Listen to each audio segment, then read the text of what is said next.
नमस्कार दोस्तों, स्वागत है आपका आज की कक्षा में। दोस्तों, पिछली क्लास में हमारा जो टॉपिक चल रहा था वह समास का टॉपिक था और पिछली क्लास में हमने अविभाव समास के विषय में चर्चा की थी। आज की हमारी ये जो क्लास है, इस क्लास में हम तत्पुरुष समास के विषय में चर्चा करेंगे। तो चलिए बढ़ते हैं अपने टॉपिक की ओर और अपना जो समास का टॉपिक है उसी कड़ी को हम आगे बढ़ाते हैं। आज हमारा जो समास है वह है तत्पुरुष समास। समास की हेडिंग तत्पुरुष समास। देखिए, तत्पुरुष समास की हम बात करते हैं। तत्पुरुष समास की जो परिभाषा है वो ये है,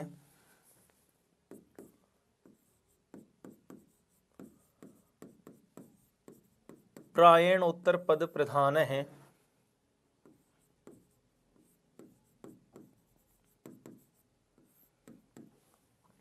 तत्पुरुष है। प्रायणोत्तर पद प्रधान है, तत्पुरुष है। ये तत्पुरुष समास की परिभाषा है। प्रायण का मतलब है प्रायः। उत्तर पद प्रधान है, उत्तर पद की प्रधानता हो। जहां उत्तर पद की प्रधानता होगी तत्पुरुष है, वह समास कौन सा समास होगा? तत्पुरुष समास। तो सीधा सा अर्थ निकाल लीजिए, जिस समास में उत्तर पद की प्रधानता होती है उस समास को हम कहते हैं तत्पुरुष समास। तो अर्थ हो गया,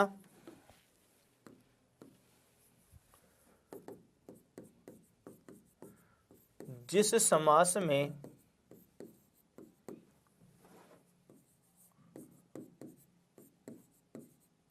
उत्तर पद की प्रधानता होती है उसे तत्पुरुष समास कहते हैं।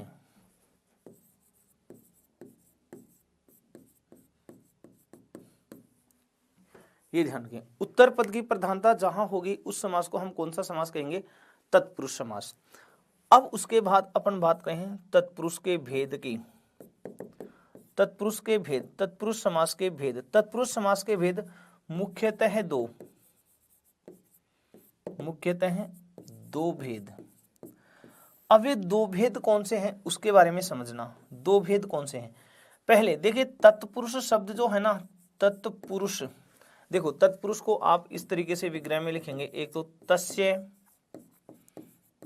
पुरुष है और एक हो गया सह पुरुष है।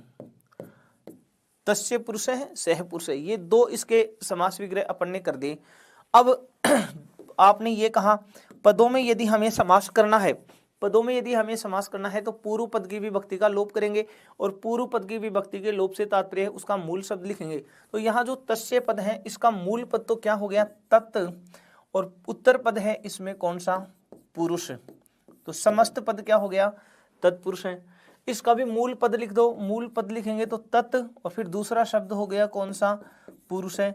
इसका मतलब तत्पुरुष जो पद है उसका अपने पास जो समास विग्रह हो गया वो तस्य पुरुष है और सह पुरुष है।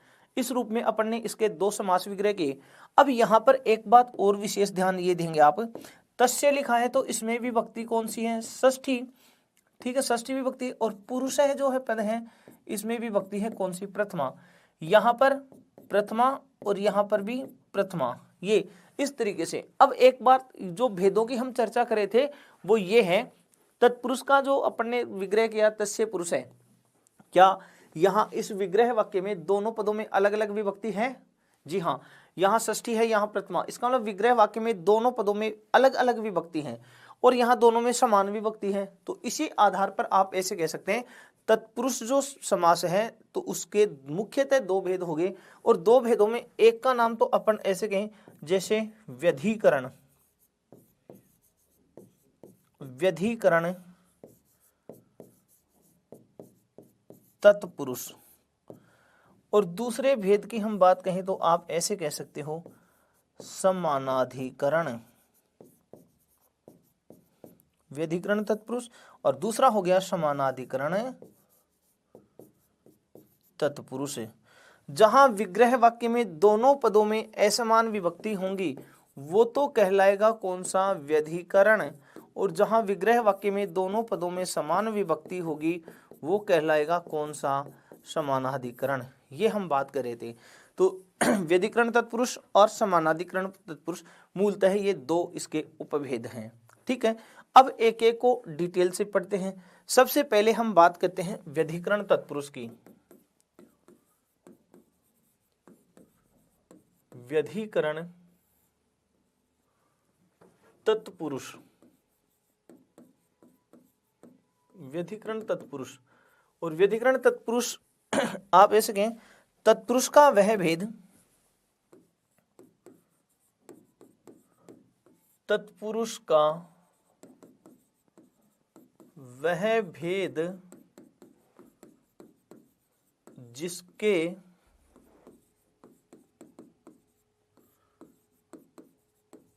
विग्रह वाक्य में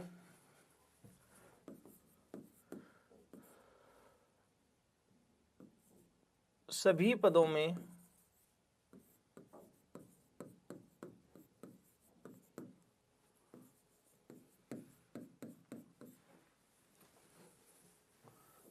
जिसके विग्रह वाक्य में आप इसके विग्रह वाक्य में विद्यमान पदों में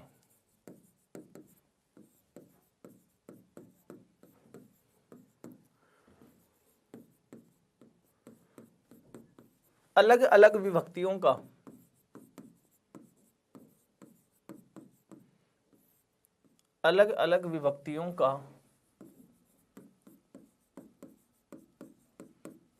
प्रयोग होता है उसे व्यधिकरण तत्पुरुष कहते हैं। व्यधिकरण तत्पुरुष कहते हैं। ये तो होगी बात इसके अपन व्यधिकरण तत्पुरुष की। ठीक है, अब इस तत्पुरुष को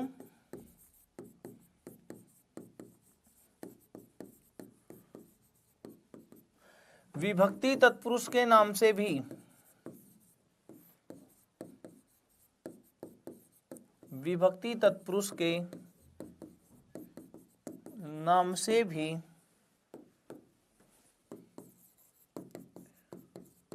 जाना जाता है। इसके 6 उपभेद हैं जो विभक्तियों के नाम से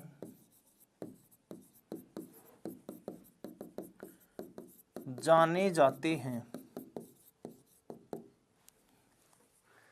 जैसे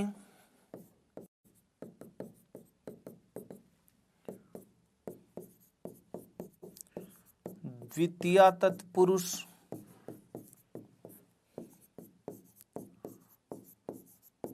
तृतीया तत्पुरुष,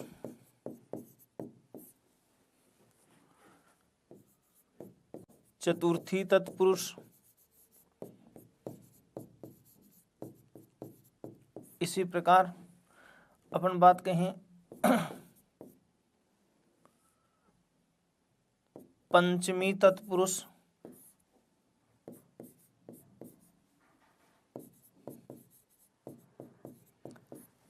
पांचवा भेद हो जाएगा षष्ठी तत्पुरुष और छठा भेद हो जाएगा इसका कौन सा, सप्तमी तत्पुरुष। इस तरीके से तो जो व्यधिकरण तत्पुरुष है इसी के उपभेद हैं फिर द्वितीय, तृतीय, चतुर्थी, पंचमी, षष्ठी, सप्तमी तत्पुरुष जो विभक्ति तत्पुरुष के नाम से भी जाने जाते हैं। ये आप यहाँ आप सीधे से ध्यान रखेंगे। अब देखिए यहाँ जो आपके प्रश्न आते हैं इस तत्पुरुष समास में, वो तत्पुरुष समास में प्रश्न आपको ऐसे देंगे कि यहाँ ये जो अपन उपभेद पढ़ रहे हैं 6 उपभेद, इनमें आपको समस्त पद देगा और उसमें समास का नाम पूछेगा और या विग्रह पूछ सकता है, ठीक है। और विग्रह दिया हो तो उसका समस्त पद पूछ सकता है। लेकिन ध्यान रखो यहाँ जब समास का नाम पूछा जाता है तो मोटे तौर पर तो सीधा ही नाम आता है तत्पुरुष समास। लेकिन फिर भी एक बात ध्यान दे दें, अगर मान लीजिए आपको विभक्ति के साथ में पूछे तो फिर द्वितीय तृतीय चतुर्थी इस प्रकार से आप यहाँ जो है समास का नाम बताएंगे। अब एक सवाल ये उठता है, एक प्रश्न ये उठता है मन में कि कौन से पदों के साथ हम द्वितीय तत्पुरुष करें, कौन से के साथ हम तृतीय तत्पुरुष करें, मतलब द्वितीय का प्रयोग कहाँ करेंगे, तृतीय का प्रयोग कहाँ। तो इनके लिए हैं जो अलग अलग शब्द दे रखे हैं, अलग अलग जो नियम दे रखे हैं, उनके आधार पर सबसे पहले हम इन 6 उपभेदों को पढ़ते हैं, फिर उसके बाद में अपना जो समानाधिकरण तत्पुरुष होगा उसकी चर्चा करेंगे, ठीक है। एक बात और ध्यान कर ले, यहाँ ये 6 उपभेद जो अपन ने लिखे हैं वो द्वितीय विभक्ति से ही आरंभ क्यों किए, प्रथमा से क्यों नहीं करा, प्रथमा तत्पुरुष ऐसे नाम क्यों नहीं दिया। तो देखिए सुनिए, पहली अपनी क्लास हुई थी समास की, उस समय मैंने आपको बताया था जिस समास में जो पद प्रधान होता है, ध्यान से सुनना, जिस समास में जो पद प्रधान होता है उस पद में विग्रह करते समय प्रथमा विभक्ति का प्रयोग होता है अधिकांशतः। इसलिए यहाँ प्राय का नाम दिया था, प्रायण उत्तर पद प्रधान है, तो प्राय प्राय का मतलब अधिकांशतः 99% समझ लीजिए, जो पद प्रधान होगा उसमें प्रथमा विभक्ति का प्रयोग होगा विग्रह वाक्य में, रेयर केस कोई अपवाद स्वरूप उदाहरण छोड़ करके, ठीक है। अब यहाँ अगर उत्तर पद प्रधान है, बाद वाला पद प्रधान है, इसका मतलब विग्रह वाक्य में बाद वाला जो पद होगा उसमें प्रथमा विभक्ति होगी। अब यदि बाद वाले में प्रथमा विभक्ति है, ध्यान से सुनना, यदि बाद वाले पद में अगर प्रथमा विभक्ति है तो पहले वाले में अगर प्रथमा आ गई तो वो तो दोनों में समान हो जाएगी, इसलिए वो समानाधिकरण बन गया।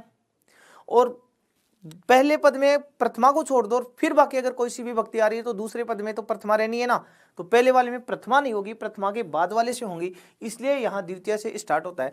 इसका एग्जाम्पल अपन ने ये ढूंढा था, देखिए यहाँ तस्य पुरुष है, यहाँ आप ध्यान दो षष्ठी दे रखी है लेकिन यहाँ प्रथमा, दोनों इधर तो दोनों में प्रथमा ही है लेकिन यहाँ देखो यहाँ षष्ठी यहाँ प्रथमा। इसका मतलब ये हो गया कि पूर्व पद में भी अगर प्रथमा आ गई, उत्तर में तो प्रथमा होनी है, तो पूर्व पद में प्रथमा आ गई तो वो तो फिर समानाधिकरण बन जाएगा, इसलिए प्रथमा का प्रयोग नहीं होगा। तो द्वितीय से समझ लीजिए आप, ठीक ना। तो द्वितीय विभक्ति से फिर आपको यहाँ इसके रूप देखने को मिलेंगे, द्वितीय तत्पुरुष, तृतीय तत्पुरुष, ऐसे। अब रही बात यह कि कहाँ पर द्वितीय का प्रयोग होगा, कहाँ पर तृतीय का होगा, चतुर्थी, पंचमी, षष्ठी, सप्तमी का प्रयोग कहाँ होगा, तो इनके लिए शब्द निर्धारण किए गए, कौन कौन से किस किस तरीके से कौन सी विभक्ति का हमें प्रयोग करना है, तो उसको हम अब एक एक डिटेल से पढ़ते हैं। तो सबसे पहले व्यधिकरण तत्पुरुष में हम चर्चा करते हैं द्वितीय तत्पुरुष की। तो सबसे पहले अपने पास जो समास है वह है द्वितीय तत्पुरुष। द्वितीय तत्पुरुष की बात करते हैं, कौन से पदों के साथ हमें द्वितीय तत्पुरुष करना है। तो इसके लिए जो शब्द हैं वो ये हैं, सूत्र इसका द्वितीय, फिर उसके बाद श्रीतातीत पतित, द्वितीय श्रीतातीत पतित, गत्तात्यस्त, प्राप्तापन्नई,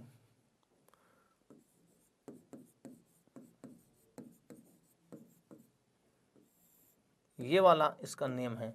द्वितीय श्रीतातीत पतित गत्तात्यस्त प्राप्तापन्नई, यहाँ जो शब्द दे रखे हैं उनमें श्रित, अतीत, पतित, गत, अत्यस्त, प्राप्त और आपन्न, ये इसमें पद दिए गए हैं।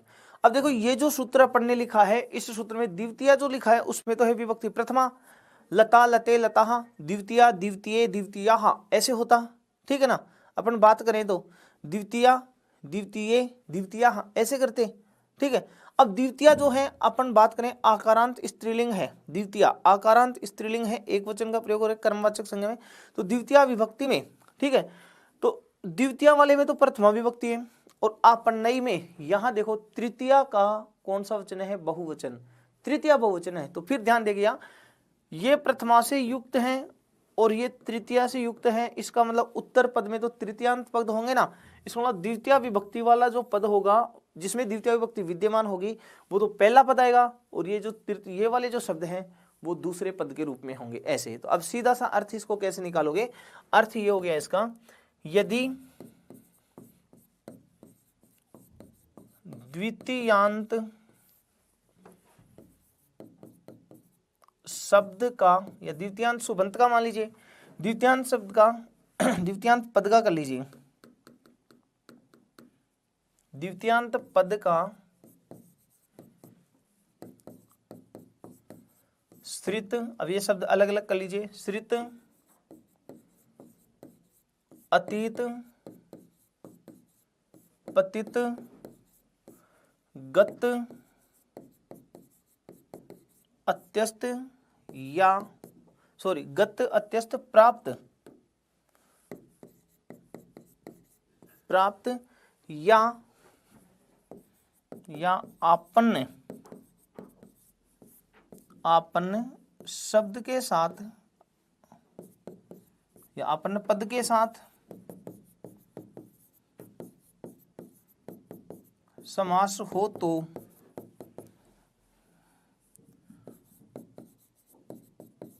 तत्पुरुष समास होता है। ये आप ध्यान रखेंगे। अब द्वितीयांत पद का नाम आ गया तो इसका मतलब ये समझिए वो द्वितीय तत्पुरुष हो गया।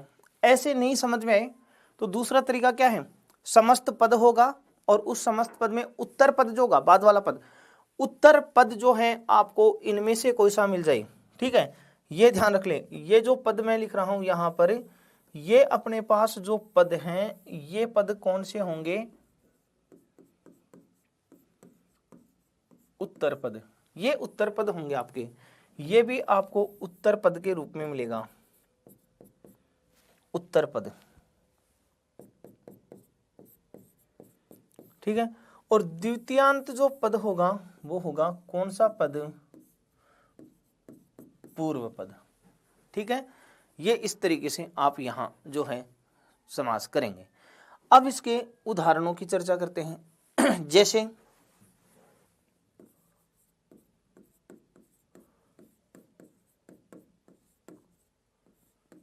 कृष्ण श्रीतः,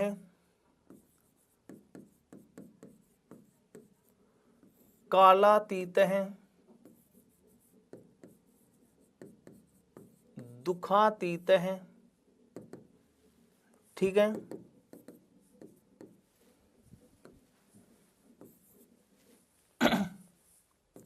ये दुख लिखा है यहां, दुखातीतः,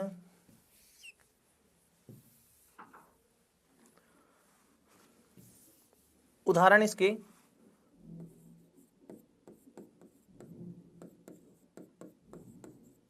कृष्ण श्रीतः,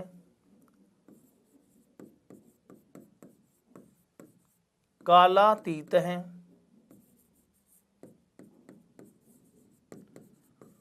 दुखातीतः, इसी प्रकार कूपपतितः,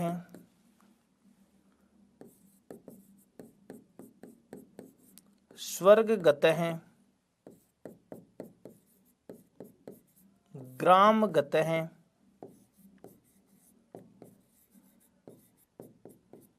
सुख प्राप्त है,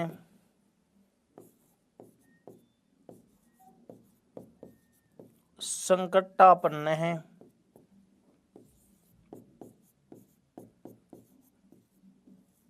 शरणापन्न है। ऐसे ये कुछ अपने उदाहरण लिखे। अपने का उत्तर पद के रूप में श्रित, पतित, अतित, गत, ये जो शब्द है आपके वो आपको उत्तर पद के रूप में मिलने हैं। सारे पद आपको देखने मिले। अब विग्रह करेंगे तो पूर्व पद में द्वितीय विभक्ति कर देंगे, द्वितीय विभक्ति के साथ द्वितीय तत्पुरुष हो रहा है। अब द्वितीय विभक्ति कर दो, सरल सा अर्थ है, कृष्णम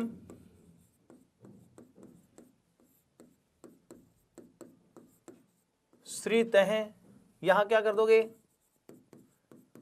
कालम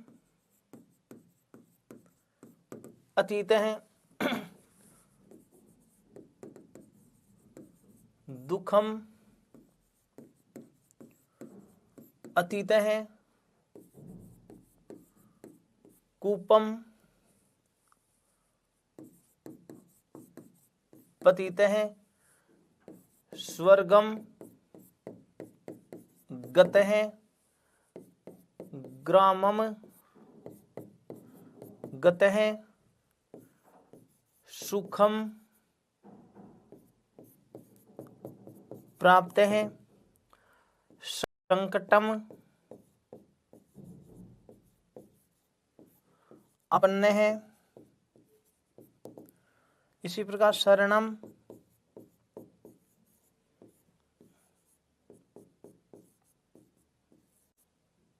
आपन्न है। एक शब्द रह गया अत्यस्त। अत्यस्त की हम बात कर लें, मेघात्यस्त है,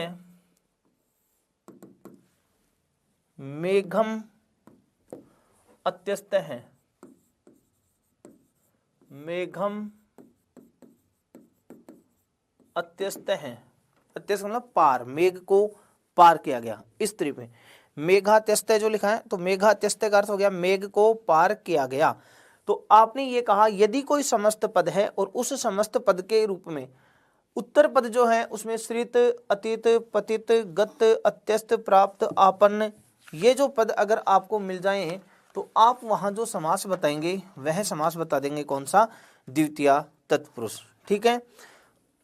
चलो मैं अब एक दो उदाहरण और देता हूं, आपको उनका विग्रह करना है। जैसे एक पद है ग्रामात्यस्त है, ये उदाहरण दे दिया। दूसरा उदाहरण आ गया जैसे आपदगत है, ये उदाहरण आ गया। ठीक है ना। अब देखिए अत्यस्त की बात दे रखी है तो भी द्वितीय करना है, तो क्या करेंगे यहां, ग्रामम, फिर अत्यस्त है। अब मैंने कहा आपदगत है तो गत आ गया, तो आपदम, फिर क्या हो जाएगा, गत है। आपत्ति को गया, आपत्ति को प्राप्त हुआ। ठीक है ना। ये इस तरीके से आप यहाँ इनको समास विग्रह के रूप में पहचानेंगे। तो उत्तर पद के रूप में जो भी शब्द आपको मिले जिनमें श्रित, अतीत, पतित, गत, अत्यस्त, प्राप्त, आपन्न, ये जो पद हैं वहां द्वितीय तत्पुरुष समास होगा। लिख लीजिए, स्क्रीनशॉट ले लीजिए। और देखिए एक बात और यहाँ पर अभी जो बार बार ये कहने को आता है कि सर आप पढ़ा रहे हो, लिखने का मौका नहीं दे रहे हो। भाई सीधी सी बात है, लिखने के मौके की बात ऐसी है कि हम जब आपको पढ़ाए रहे, वीडियो आपके पास है, आपके मोबाइल फ़ोन में देख रहे हैं, आप किसी भी आप उपकरण में देख रहे हैं, चाहे आप लैपटॉप में देख रहे हैं, कहीं पर भी, तो अगर आपको लिखने का है खुद, जैसे या तो आपको पीडीएफ मिल जाती हैं, फिर भी यदि आप खुद लिखना चाहते हैं तो वीडियो को पॉज करके आसानी से लिख लीजिए, फिर उसके बाद आप उसको प्ले करके आगे बढ़ सकते हैं। ठीक है, इस तरीके से आप यहाँ आसानी से अपना कर लेंगे। ठीक है भाई। अब उसके बाद एक तो ये शब्द हो गए, अब कुछ शब्द और भी हैं, उन शब्दों की और चर्चा कर लेते हैं जिनके साथ द्वितीय विभक्ति का प्रयोग करना है। गम्यादिभ उपसंख्यानम,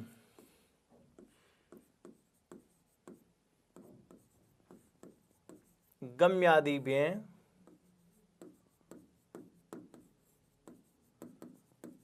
उपसंख्यानम। ठीक है ना, ये वाला यहां पर उपसंख्यानम शब्द जो दिया है उसका अर्थ हो गया कहना चाहिए। तो गम्मी आदि शब्दों के साथ, तो गम्यादि नाम, इसका संधि विच्छेद करेंगे। गम्यादिभ्य जो ये शब्द है इसका अपन कहेंगे गमी धन आदिभ्य, गमी धन आदिभ्य, गम्यादिभ्य, ये हो गया। ठीक है। गम्यादिभ्य उपसंख्या नाम। अब देखिए यहां पर गमी आदि शब्दों के साथ यदि उत्तर पद के रूप में गमी आदि, अब यहां पर आदि शब्द दे दिया तो आदि का मतलब इसे ऐसे और भी होंगे, है ना। तो गमी आदि शब्दों के साथ भी द्वितीय तत्पुरुष समास होता है। तो ये आदि के लिए और भी है ना, तो वो सारे शब्द लिख लेते हैं।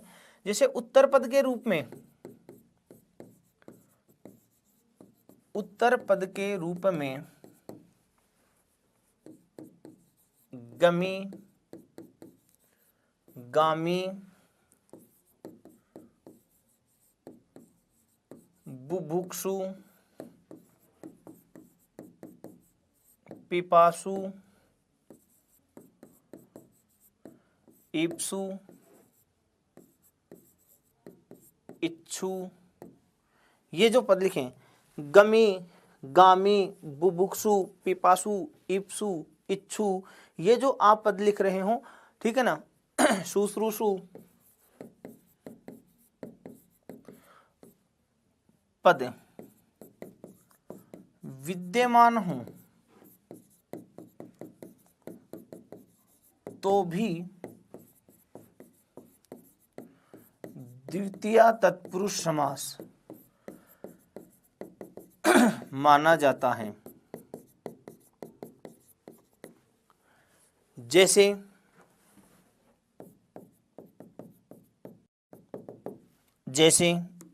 अब इसका उदाहरण ढूंढते हैं।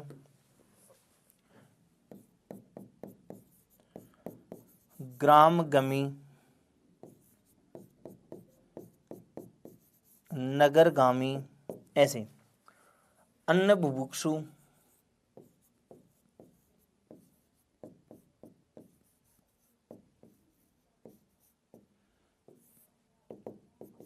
अन्न बुभुक्षु, ठीक ना, जल पिपासु,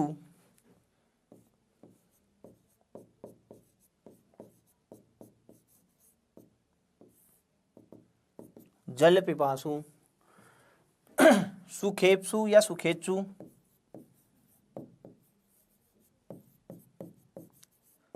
सुखेप्सु,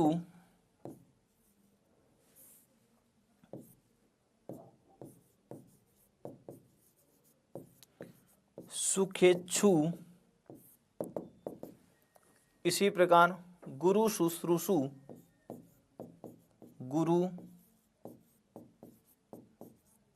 शुश्रूषु। तो उत्तर पद के रूप में इनमें से अगर कोई से पद मिल जाते हैं आपको, तो भी आप वहां पर जो है द्वितीय तत्पुरुष समास करेंगे, ठीक है ना। अब जैसे इनका जो समास विग्रह है उनकी चर्चा कर लेते हैं। ग्रामगमी, ग्रामम गमी, नगरगामी, नगरम गामी, अन्न बुभुक्षु, अन्नम बुभुक्षु। इसी प्रकार जल पिपासु, जलम पिपासु, सुखेप्सु, सुखम ईप्सु, सुखेच्छु, सुखम इच्छु, गुरु शुश्रूषु, गुरुम शुश्रूषु, ठीक है ना। इस तरीके से यहां आप चर्चा करेंगे। एक उदाहरण, मधु पिपासु, मधु पिपासु, मधु पिपासु है, इसका समास विग्रह मैं आपसे पूछूंगा। ये जो पद लिखा मैंने मधु पिपासु, इसका समास विग्रह कीजिए, क्या होगा? ऑप्शन दो, ऑप्शन आज मैं आपसे पूछूंगा, आप कितना पढ़ते हैं, आप कितनी तैयारी करें, पता चल जाएगा। नंबर 1 मधुम पिपासु, नंबर 2 मधु पिपासु, नंबर 3 1 व 2, और नंबर 4 मधु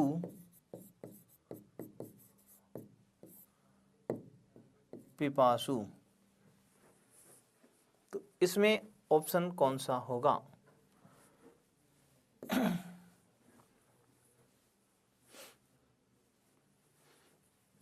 ऑप्शन 4 को करेक्शन करेंगे।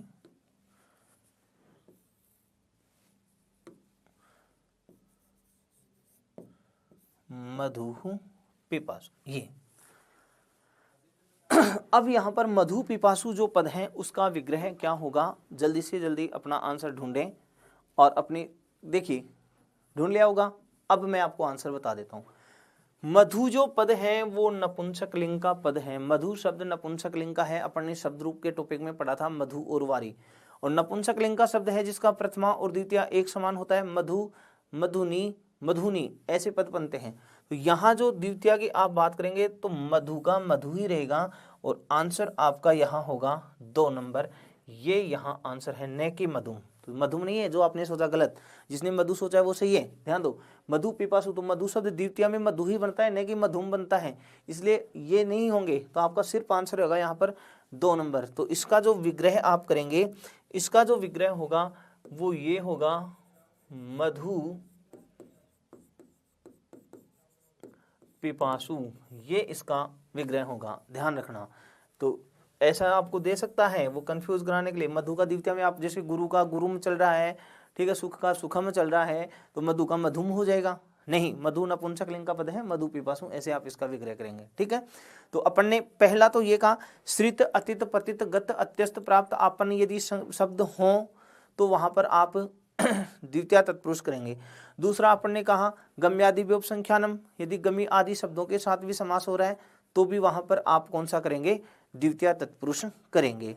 ठीक है, उसके बाद अगला एक नियम है प्राप्त आपन्ने द्वितीय।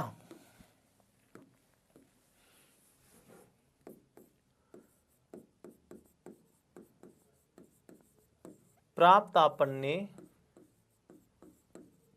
द्वितीय,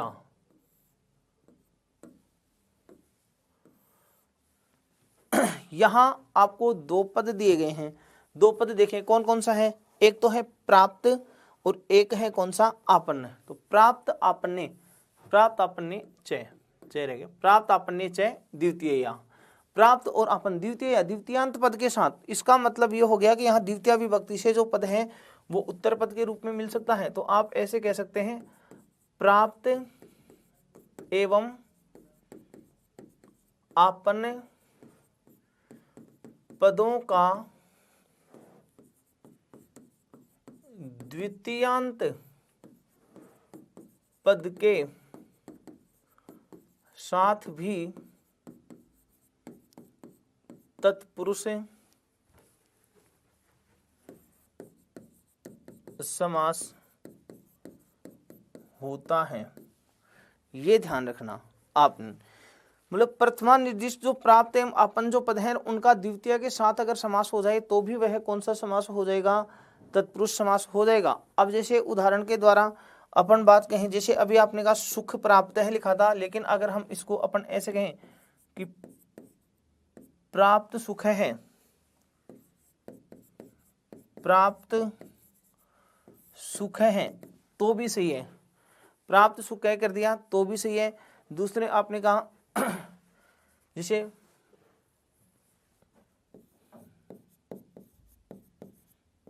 आपन्न शरण है,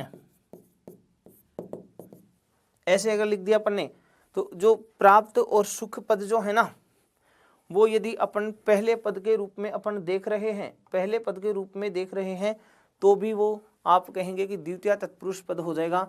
और इसका समास विग्रह करेंगे तो वो ही रहेगा प्राप्त है सुखम आपन्न है शरणम, या आप इसके आपन्न दुख है,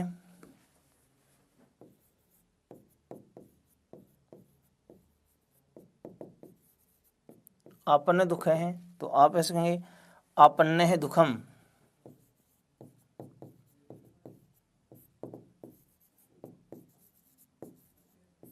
तो अपन ये कह रहे थे कि जो प्राप्त और आपन्न पद हैं वो आपको पूर्व पद के रूप में भी मिल सकते हैं, तो आप कहेंगे वो उत्तर पद के रूप में भी मिल सकते हैं। यहां पर आप इस बात को विशेष ध्यान रख लेंगे। ठीक है भाई,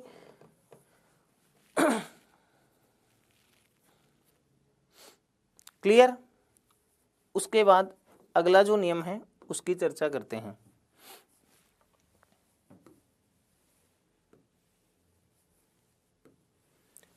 अगला जो नियम है वह है खट्वाक्षेपे।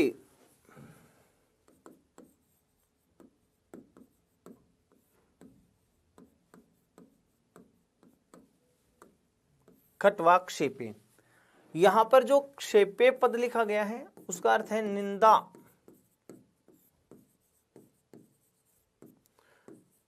निंदा अर्थ में खट्वा पद के साथ, खट्वा पद का। अब सीधा अर्थ निकाल लेते हैं अपन। इस सूत्र का या इस नियम का आप जो अर्थ है वो ये निकालेंगे, यदि खट्वा शब्द के साथ, खट्वा शब्द के साथ कत प्रत्ययांत, ये मिलेगा आपको। खट्वा शब्द के साथ कृत प्रत्ययांत शब्द का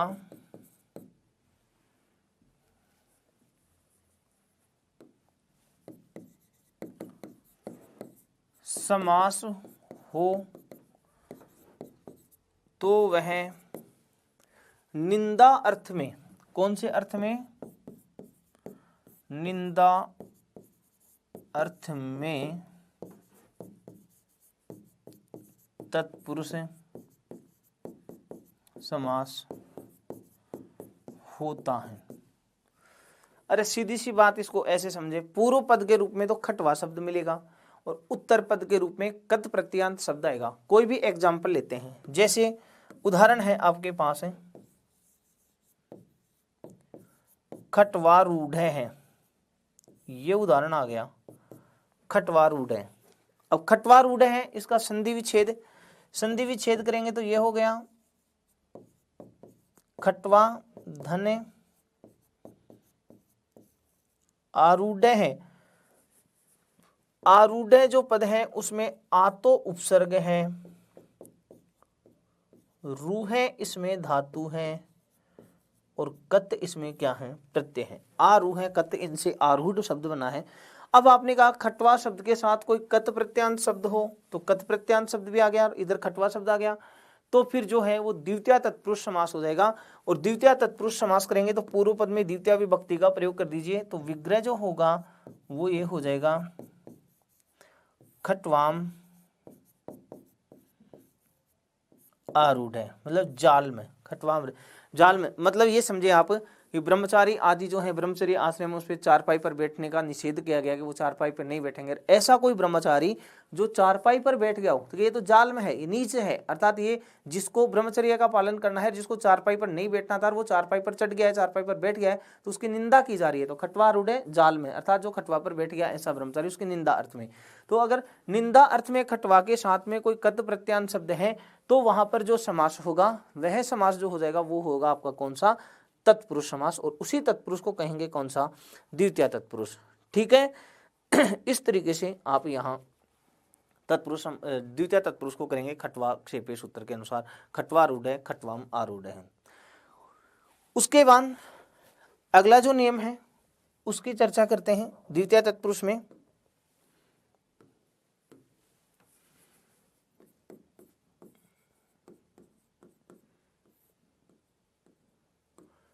कालहा, ये नियम है।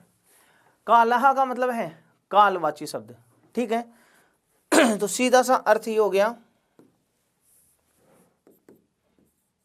देखो पहले तो ये समझो कालवाची शब्दों के साथ अत्यंत संयोग का भाव होता है ना। कालवाची शब्द का अत्यंत संयोग का भाव होता है। अपन ने जो कर्म कारक पढ़ा था कालाद्मनोर अत्यंत संयोगी, उसमें पढ़ा था। यहां पर आप ये देखेंगे कालवाची शब्द का, कालवाची शब्द का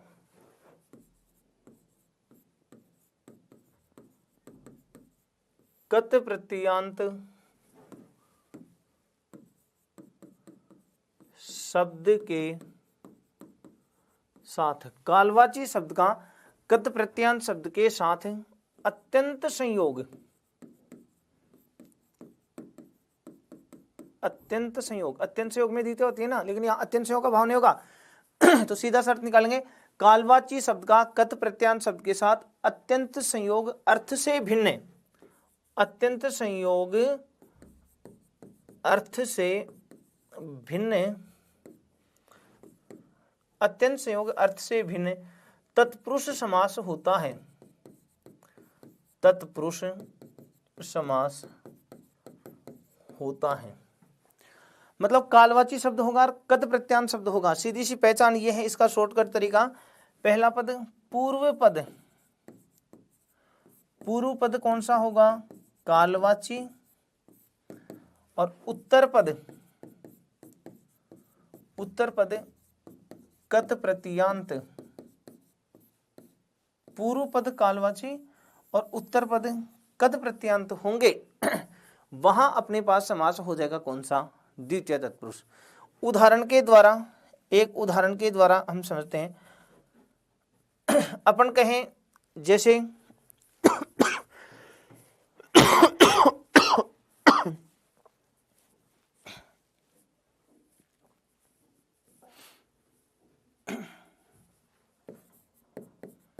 मास प्रमित है, यह गया मास प्रमित है। पूर्व पद मास समय कालवाची हो गया। प्रमित जो पद है, प्र उपसर्ग है, मा धातु है और तय प्रत्यय है, प्रमाक तय से बन गया प्रमित। तो समय सूचक पद का कत प्रत्यांत शब्द के साथ समास है, तो द्वितीय तत्पुरुष कर दीजिए, समास विग्रह हो जाएगा कौन सा, मासम प्रमित है, सॉरी मासम प्रमित है, ऐसे। तो काला सूत्र ये कहेगा किसी कालवाची शब्द का कत प्रत्यांत शब्द के साथ हो जो अत्यंत संयोग से भिन्न अर्थ हो, वहां पर भी आप समास कर देंगे कौन सा, द्वितीय तत्पुरुष। ठीक है। अब सर अत्यंत संयोग अर्थ आ जाए तो कोई बात नहीं है, अत्यंत संयोग के साथ भी हो जाएगा, लेकिन सीधी सी बात है यहाँ नियम दूसरा लागू हो जाएगा। तो अगला जो नियम है उसको आप इस रूप में अत्यंत संयोगे च, ये लो दूसरा नियम इसका, अत्यंत संयोगे च। यदि अत्यंत संयोग का भाव आ जाए तो च यानी और अत्यंत संयोग का भाव है तो भी आप वहां पर समास जो करेंगे वह हो जाएगा कौन सा, द्वितीय तत्पुरुष समास। तो सीधा सा अर्थ आप इसका ये निकल लीजिए, कालवाची शब्द का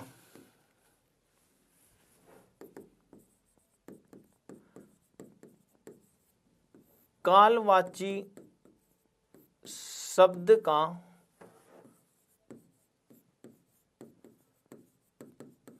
कत प्रत्यांत शब्द से भिन्न शब्द के साथ, पहले वाले में तो कत प्रत्यांत था, इसमें कत प्रत्यांत से भिन्न होगा, कत प्रत्यांत शब्द नहीं होगा, ये ध्यान रखना। कालवाची शब्द का कत प्रत्यांत शब्द से भिन्न शब्द के साथ अत्यंत संयोग भाव में,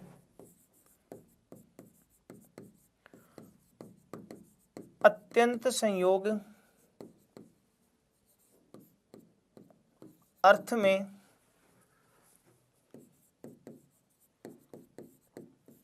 तत्पुरुष समास होता है, द्वितीय तत्पुरुष समास होता है, ये ध्यान रखना। यहां जो हम बात कर रहे थे, यहां हम जो बात कर रहे थे वो क्या थी, वो ये है कि आपको कालवाची शब्द तो मिलेगा, जैसे मुहूर्त उदाहरण है इसका, मुहूर्त और सुख, मुहूर्त सुखम, ये पद आ गया। ठीक है। अब मुहूर्त जो है पल भर मुहूर्त, तो वो समय सूचक पद तो है, लेकिन सुखम जो पद दे रखा है वो क्या कत प्रत्यांत शब्द है, नहीं है। तो पहला जो सूत्र लिखा था काला, उसमें तो ये कहा कि यहाँ समय सूचक होगा तो कत प्रत्यांत होगा, लेकिन अत्यंत संयोग का अर्थ नहीं होगा। अगर अत्यंत संयोग का अर्थ है तो कत प्रत्यांत शब्द नहीं होगा, दोनों एक दूसरे के विपरीत हो गए। उसमें अत्यंत संयोग नहीं है, कत प्रत्यांत है, इसमें कत प्रत्यांत नहीं है, अत्यंत संयोग है, इसलिए ये दो अलग अलग सूत्र आपके यहाँ देखने को मिले हैं। तो अपन ने ये कहा यदि किसी कालवाची शब्द का कत प्रत्यांत शब्द से भिन्न अगर किसी शब्द के साथ समास है और फिर अत्यंत संयोग का अर्थ है तो वहां पर द्वितीय तत्पुरुष समास होगा। और द्वितीय तत्पुरुष समास है तो इसका जो समास विग्रह करेंगे वो ये हो जाएगा, मुहूर्तम, मुहूर्तम सुखम, क्या हो जाएगा, मुहूर्तम सुखम। ये अपने यहाँ पर जो है वो द्वितीय तत्पुरुष समास होगा। तो इस तरीके से आप यहाँ द्वितीय तत्पुरुष समास को पहचानेंगे। ठीक है। उसके बाद तत्पुरुष का जो अगला भेद है वह है तृतीय तत्पुरुष। अगला समास पढ़ते हैं यहाँ तृतीया तत्पुरुष। तृतीया तत्पुरुष समास। तृतीया तत्पुरुष की बात करते हैं। तृतीया तत्पुरुष में जो इसका प्रमुख सूत्र है वो ये है,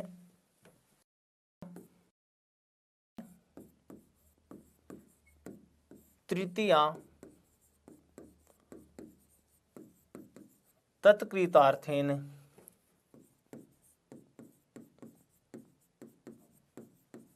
गुणवचनेन। इसका पहला जो नियम है तृतीय तत्पुरुष का वो ये है, तृतीय तत्कृतार्थेन गुणवचनेन। अब देखिए इसका अर्थ जो निकालते हैं वो ये है, एक तो यहां पर पद दे रखा है तत्कृतार्थेन, तो तत्कृत अर्थेन, और एक पद दे रखा है गुणवचनेन। तो यहां पर आप ऐसे जोड़ लीजिए, तत्कृत गुणवचनेन और अर्थेन।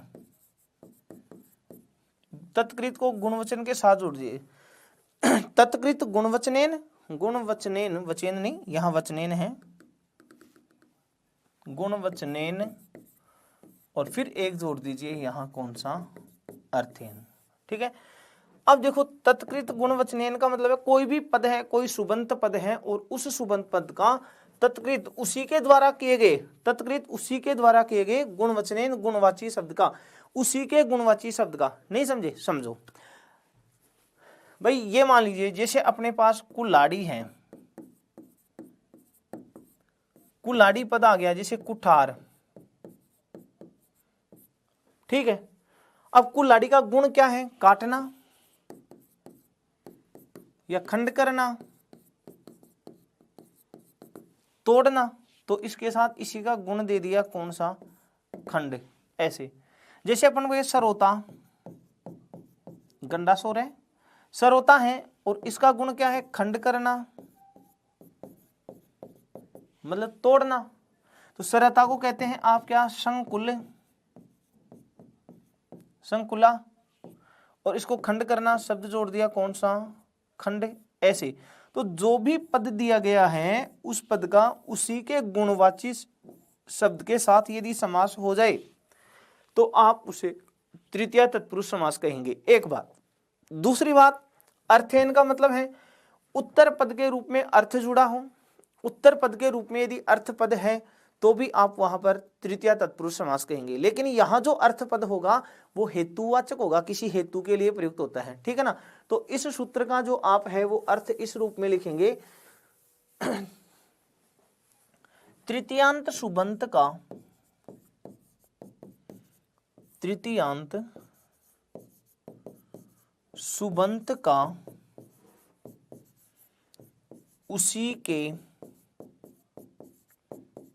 गुणवाची सुबंत के साथ अथवा किसी सुबंत का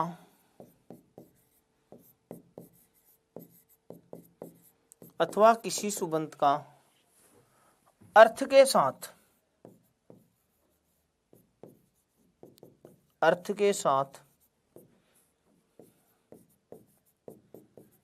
समास हो तो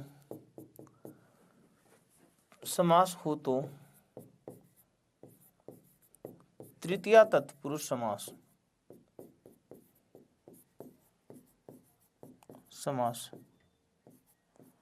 होता है।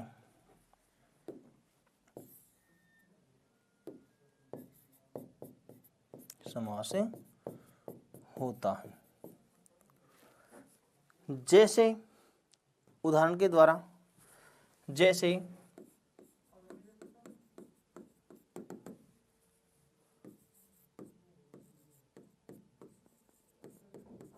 संकुला खंड है, इसी प्रकार आप बात करें जैसे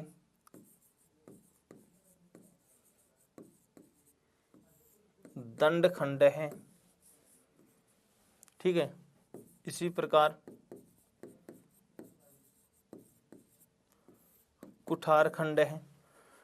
तो गुणवाची शब्दों के साथ हो गया। फिर आप बात करें अर्थ शब्द के साथ, जैसे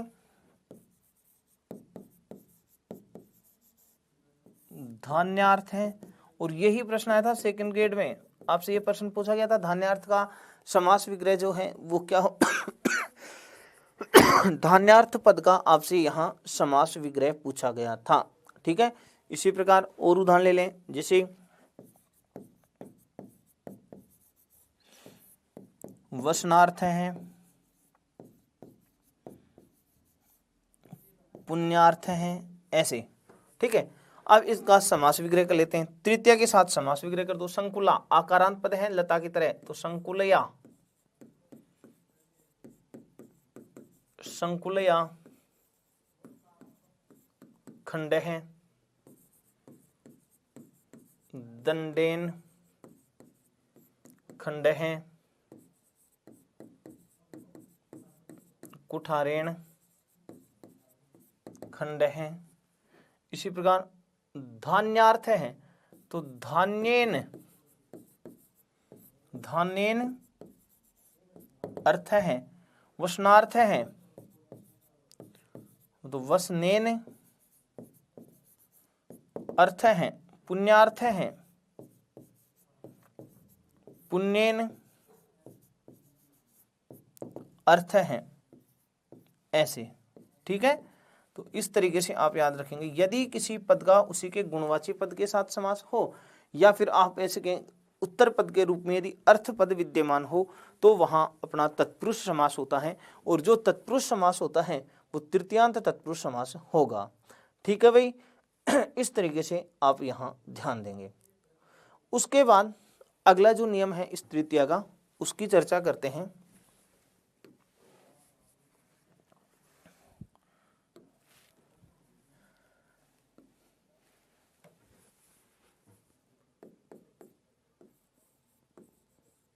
पूर्व सदृश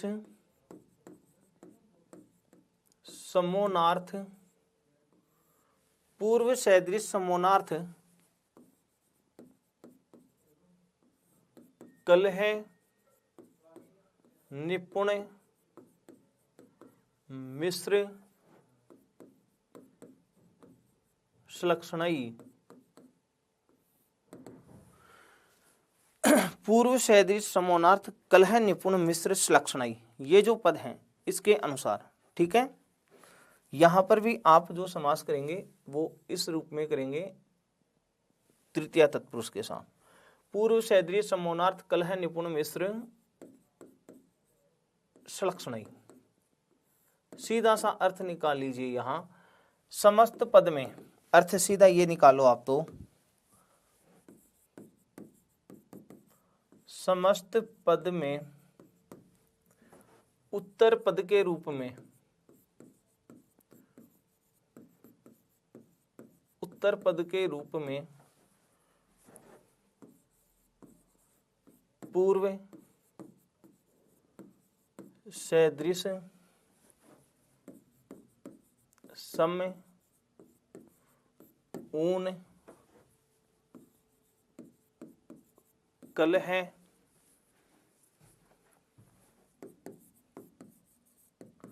निपुण मिश्र अथवा श्लक्षण, अथवा श्लक्षण विद्यमान हो तो तृतीया तत्पुरुष समास होता है। तृतीया तत्पुरुष समास होता है, ये ध्यान देखेंगे। जैसे इसके उदाहरण, अब सीधे सीधे उदाहरण है, इसमें ज़्यादा दिक्कत आपको आएगी नहीं। जो भी पद हैं वो पद आप ध्यान देख लेना। जैसे मास पूर्व है, तो उत्तर पद के रूप में आपको पूर्व मिल गया। इसी प्रकार आप कहें पितृ सदृश हैं, पितृ सदृश हैं। इसी प्रकार मातृ सम है, मातृ समय है। इसी प्रकार ऊन, मासोणम, या जैसे एकोनम, ऐसे। इसी प्रकार है कल है, जैसे वाक कल है, इसी का समानार्थी पद जैसे वाग युद्ध है। ठीक है। मिश्र, गुड मिश्र है, गुड मिश्र है। संलक्षण, आचार संलक्षण है, आचार संलक्षण है। इसी प्रकार शब्द लगे जैसे निपुण, आचार निपुण है, आचार निपुण है, ऐसे वाले। तो ये जो पद मिल गए आप समास कर देंगे कौन सा, तृतीय तत्पुरुष। और तृतीय तत्पुरुष के अनुसार यदि हम इनका विग्रह करेंगे तो पूर्व पद में तृतीय का प्रयोग कर दो, मासेन पूर्व है, तो यहाँ क्या करोगे, पित्रा, आगे सदृश है, मात्रा, फिर हो जाएगा समय है, मासेण, मास का मतलब उड़द, तो मासेण ऊनम, उड़द से कम, एकेन ऊनम, एक से कम, एकेन ऊनम। ऐसे ही वाक कल है, तो मूल शब्द हो जाएगा वाचा कल है, वाणी से झगड़ा, वाचा कल है का पर्याय शब्द युद्ध है, तो वाचा युद्ध है। गुड मिश्र है, तो हो गया गुडेन मिश्र है। इसी प्रकार आचार संलक्षण है, आचारेण, व्यवहार से, संलक्षण चतुर चालाक, साफ, आचारेण संलक्षण है। इसी प्रकार आप यहां करेंगे आचार निपुण है, आचारेण निपुण है, ऐसे। तो उत्तर पद के रूप में अगर आपको इनमें से कोई सा पद मिल जाए तो भी आप वहां पर कौन सा समास करेंगे, तृतीय तत्पुरुष। इसी के साथ एक शब्द और भी है, उसकी भी चर्चा कर लेते हैं जाते जाते, अवश्योपसंख्यानम। अगला जो नियम है इसका, अवश्योपसंख्यानम। सीधा सा अर्थ निकल लीजिए इसमें, उपसंख्यानम यानी कहना चाहिए अवरेश यानी अवर का। यदि उत्तर पद के रूप में समस्त पद में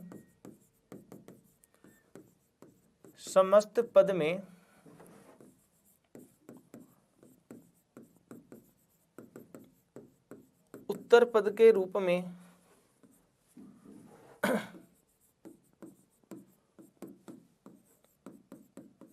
अवर शब्द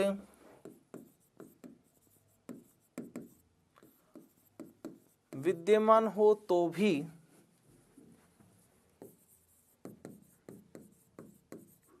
तृतीय तत्पुरुष समास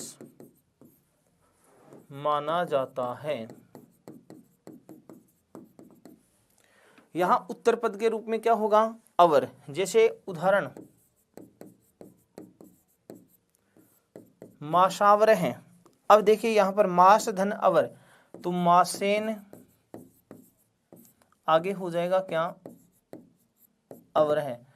महीने से खराब, महीने से बुरा, तो समस्त पद में उत्तर पद अगर अवर मिल जाए तो भी आप तृतीय तत्पुरुष करेंगे। तो पूर्व, सदृश, सम, ऊन, कलह, निपुण, मिश्र, संलक्षण, या तो ये पद हो या फिर उत्तर पद में अवर पद मिल जाए तो आप वहां तृतीय तत्पुरुष समास करेंगे। तो इनके साथ जो तृतीय तत्पुरुष है उसमें ये कुछ अपन ने नियम, 2 नियम अपन ने पढ़े हैं। और भी तृतीय तत्पुरुष समास होता है, वो कहाँ कहाँ होता है उसकी चर्चा जो है हम अगली क्लास में करेंगे। जय हिंद, जय भारत।